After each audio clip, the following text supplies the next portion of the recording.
Zalengam Media. In-depth analysis. When Prime Minister Narendra Modi sets foot in Lamka City, the capital of the Kuki-Zo heartland, it will mark a moment charged with symbolism and expectation. Lamka is more than a town. It is the heartbeat of a community that has endured 2 years of displacement, conflict, and trauma. For many Kukis, Modi's arrival will be read as long overdue recognition, a signal that their voices have finally reached the very center of India's power. The streets of Lamka will echo with a mixture of hope and caution. Relief camp residents, mothers who have lost homes, youths who dream of stability, and elders who have watched their lands torn apart will all look to the Prime Minister, not for grand speeches, but for answers. His challenge is not only to comfort the wounded, but to assure them that the Indian Union is prepared to address their grievances in a manner that is just, practical, and enduring. The symbolism of stepping into the Kuki heartland. No other visit in recent memory carries such weight. Modi's presence in Lamka acknowledges that the crisis in Manipur cannot be framed merely as a valley versus hills law and order problem. It is an admission that the Kuki-Zo people, long feeling neglected by the state government and at times vilified by dominant narratives, deserve direct engagement from New Delhi. For the displaced, Modi's arrival is a litmus test. Will he walk through relief camps? Will he meet those who live in makeshift shelters, children studying under tarpaulins, families eating sparse meals from ration cards? These are the scenes that define Lamka today. If the Prime Minister directly engages with these lived realities, his visit could mark a turning point. If he confines himself to ceremonial meetings and political optics, the opportunity risks slipping away. Expectations from the visit communities across Manipur carry different expectations. For the Kuki-Zo population, Modi's arrival is an opportunity to press their core demand, a separate administrative arrangement. Whether envisioned as a union territory with a legislature or some form of special council, the demand is rooted in the belief that only autonomy can ensure security and dignity for their people. They also seek immediate measures, rehabilitation packages for the displaced, reconstruction of destroyed villages, and guarantees of protection against further attacks. For the Meitei community in the valley, the Prime Minister's visit must reinforce the message of unity. They expect him to assert unequivocally that Manipur's territorial integrity will not be compromised. Their fear is that any concession to the Kuki-Zo demand could be the first step toward partition, which they see as unacceptable. For the center itself, Modi's presence is an act of reassurance, both to Manipur and to the wider Northeast.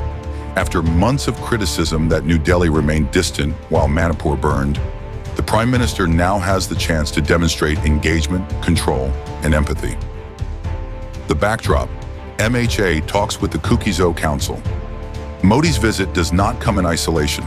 It is built upon the Ministry of Home Affairs' recent rounds of dialogue with the Kuki-Zo Council and armed groups under the Suspension of Operations, SOO. These talks were crucial in shaping the atmosphere of temporary calm ahead of the Prime Minister's arrival. The outcomes were carefully framed. The SOO was renewed with commitments to relocate militant camps from sensitive zones, reduce armed presence near civilian areas, and maintain closer oversight of weapon stockpiles. The MHA also promised to accelerate relief distribution and address the humanitarian crisis facing displaced families. For the Kuki-Zo representatives, the talks were an opportunity to restate their demand for separate administration. The MHA did not concede to that demand, but its willingness to listen and extend the SOO signaled a shift from the earlier deadlock. While the government emphasized Manipur's territorial integrity, it also implicitly recognized the scale of Kuki-Zo grievances by agreeing to keep channels of negotiation open. The renewal of the suspension of operations. The renewal of the SOO agreement is not simply a bureaucratic act. It is the thread that currently holds back the possibility of further large-scale clashes. Armed groups have agreed, on paper, to restrain operations and reposition camps. Security forces, in turn, are expected to avoid direct confrontation as long as conditions are met. The center hopes this will allow National Highway 2, the lifeline connecting Manipur's hills to the outside world, to reopen and function smoothly. Reopened roads mean not just trade and transport, but also the psychological assurance that communities are no longer cut off. Yet, the fragility of the arrangement was exposed almost immediately, with viral footage of armed men intercepting buses despite the renewed "so-oh." This underlines a central reality. Agreements in Delhi mean little if not enforced credibly on the ground. For the SOO to succeed, both transparency and strict monitoring are essential.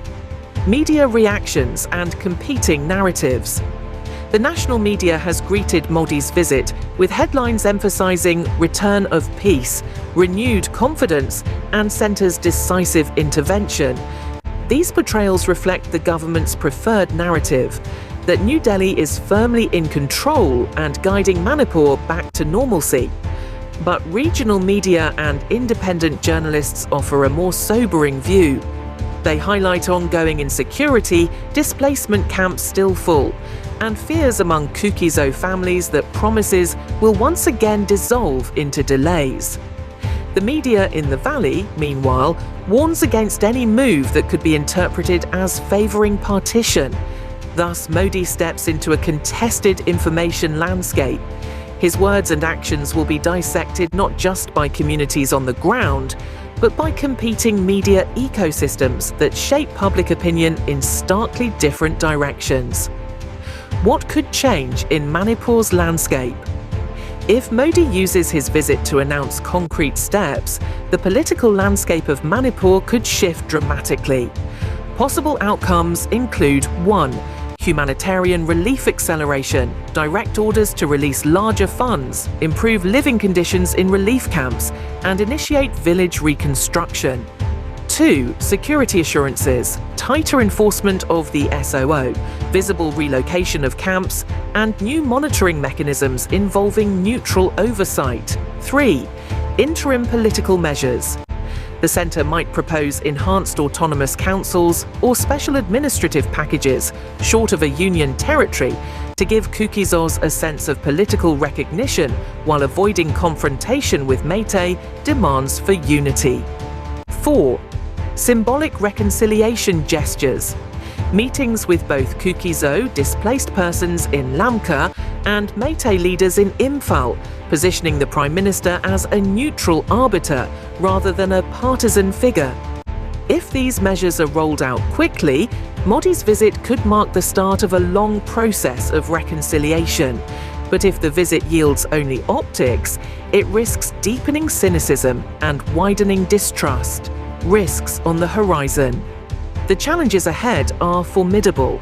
If Kuki-Zo demands for autonomy continue to be deferred without meaningful guarantees, frustration may push some groups back toward hardline positions. If Meitei groups perceive concessions, protests could erupt in the valley.